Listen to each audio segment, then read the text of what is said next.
Assalamualaikum warahmatullahi wabarakatuh. Halo teman-teman, selamat malam. Saya perkenalkan dulu ya.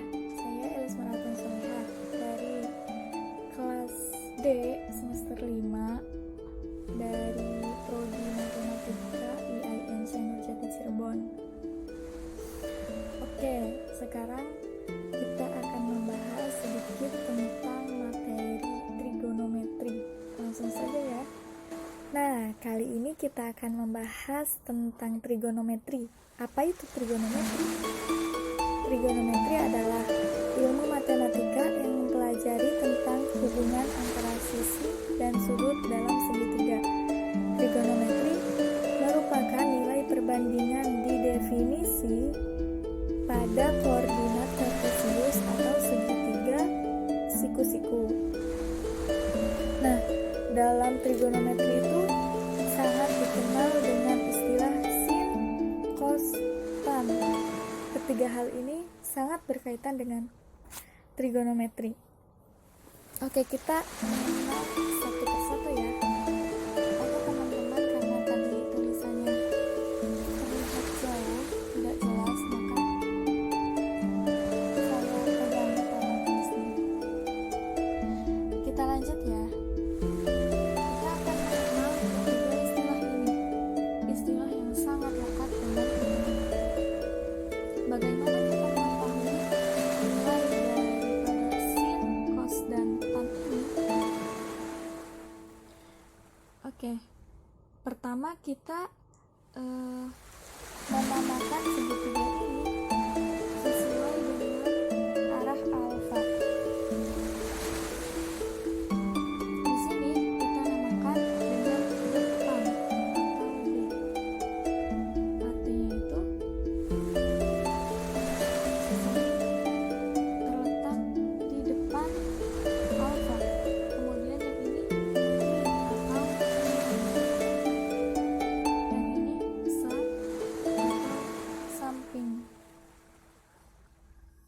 Terlihat? Oke, setelah itu kita masukkan ke sini.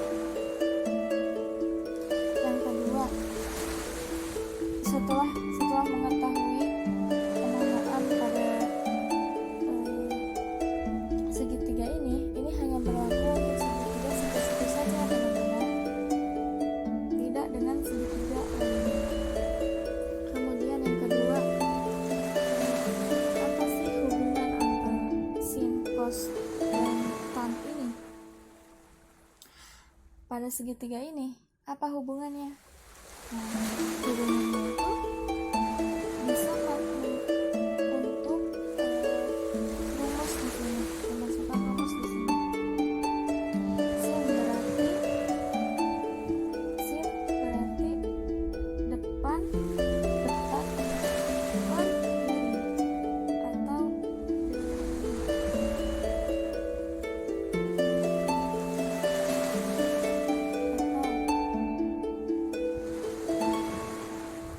sin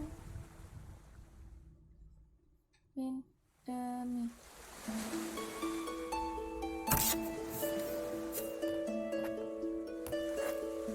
Sin min demi.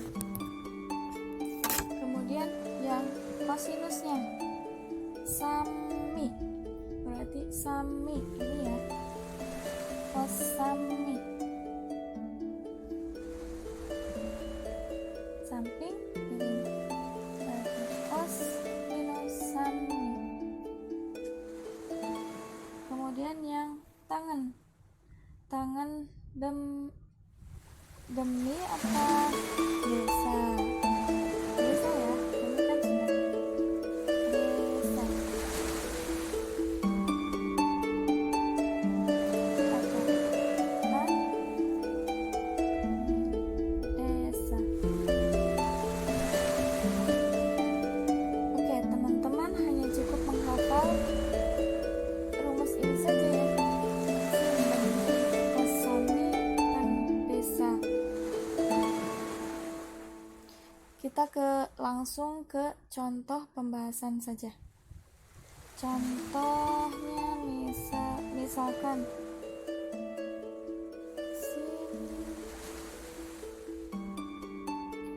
cos, kemudian tan,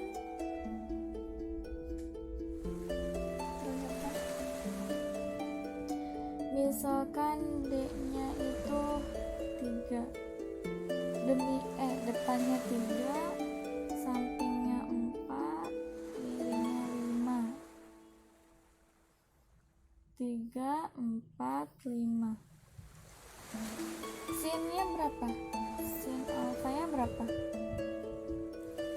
Ini kan sinnya depannya itu kan 3, miringnya itu kan 5. Berarti dami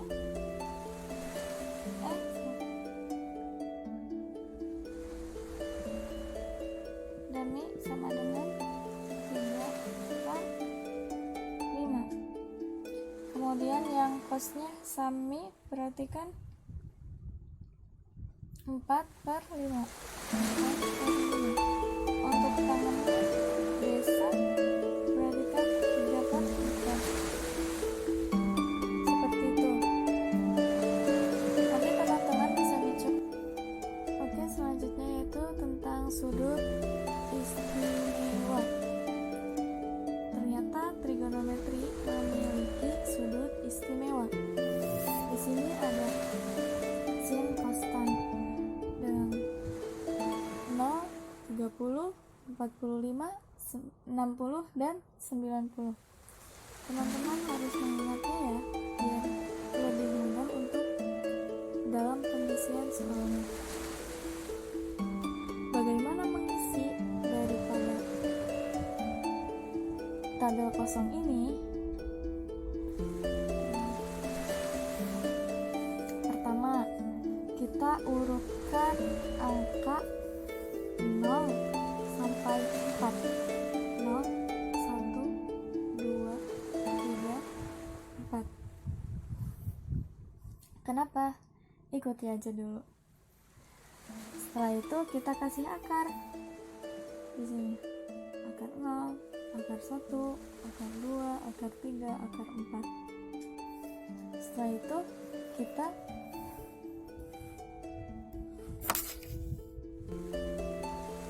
didapatlah 0, 1, akar 2, akar 3, 2. Setelah diakarkan, kita kali dengan setengah. 0 dikali setengah, 1 dikali setengah, akar 2 dikali setengah, akar 3 dikali setengah, 2 dikali setengah. Dikalikan dengan setengah. Nah, didapatlah nilai sin 0, setengah, setengah akar 2, setengah akar 3, dan 1. Dan bagaimana untuk nilai cosnya? Nah, untuk mengisi nilai cos ini, kita hanya perlu membalikan daripada nilai sin. Bagaimana sih membalikannya? Yang posisi ini pindahkan ke 0 derajat, terus dipindahkan. Ini tetap ya, karena berada di tengah. Di sini setengah, kemudian di sini 0. Nah, untuk mengisi tangan, karena tan itu sama dengan sin per cos, maka kita hanya perlu membagi daripada sin dengan cos. 0 dibagi 1 berapa? 0. Kemudian setengah dibagi setengah akar 3 berapa? Akar 3. Kemudian setengah akar 2 dibagi setengah akar 2. Oke, 1. Setengah akar 3 dibagi setengah akar 3. 1 dibagi 0. 1 apa 0? Tidak keduanya, tapi kita terdefinisi.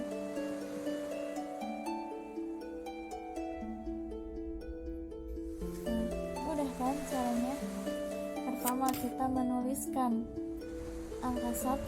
angka 0 sampai 4, kemudian diberi akar semuanya, kemudian dikali setengah, kemudian untuk mengetahui nilai cos kita balikan saja, dipindahkan saja, dan untuk mengetahui nilai tan itu kita bagi sin per cos.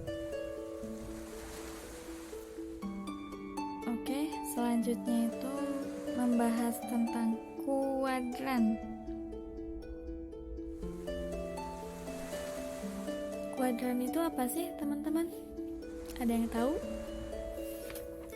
Nah, kuadran ini membahas tentang cara menghitung sin cos tan dari sudut lain. Artinya, klarifikasi daerah. Di sini ada terbagi menjadi 4 golongan atau 4 klarifikasi daripada kuadran tersebut. Kemudian di sini ada kuadran 1 dengan sudut 0 sampai 90 ini termasuk pada kuadran 1.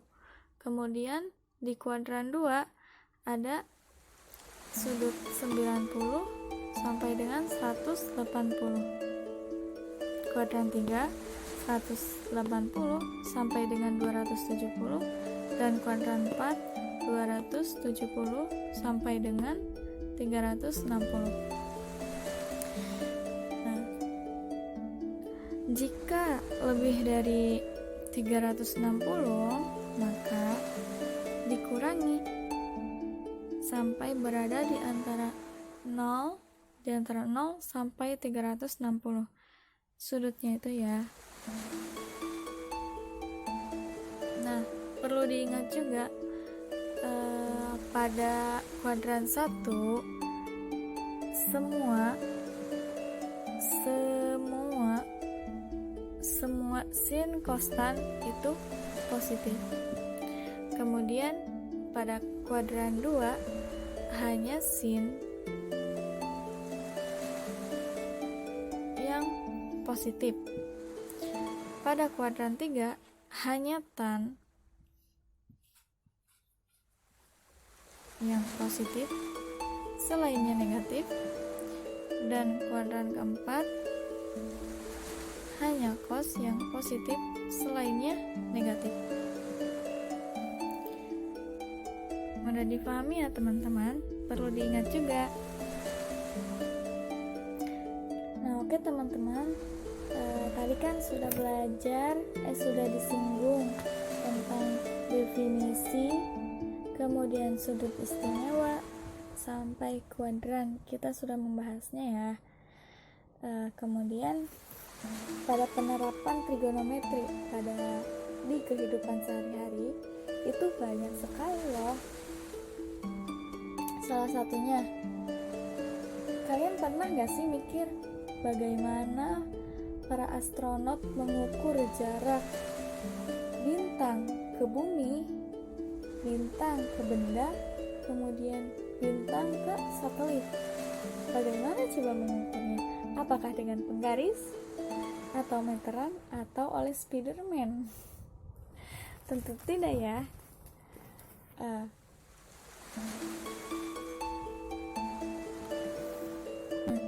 Jadi ilmu trigonometri itu sangatlah penting pada kehidupan sehari-hari kita.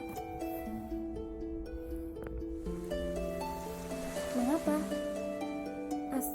Jika kita ingin jadi astronot, kita harus menguasai itu trigonometri. Kemudian selain untuk mengukur jarak antara bintang dengan bumi atau yang lainnya, apalagi. Nah, selain itu trigonometri juga sangatlah penting bagi para arsitek. Mengapa?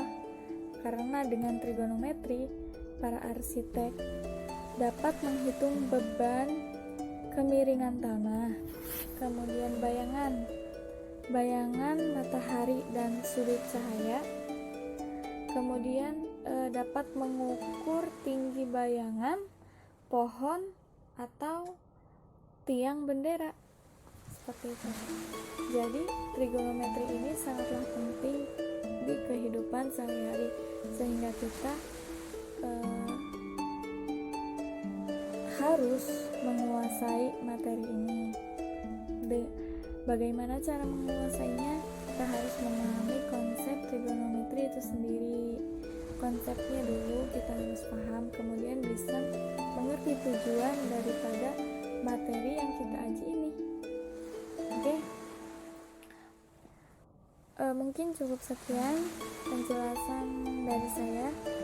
Masih banyak kekurangan yang saya miliki, saya mohon maaf. Sekian, wallahul muwaffiq ila aqwamit thoriq. Wassalamualaikum warahmatullahi wabarakatuh. Terus belajar ya, semangat untuk kita semua.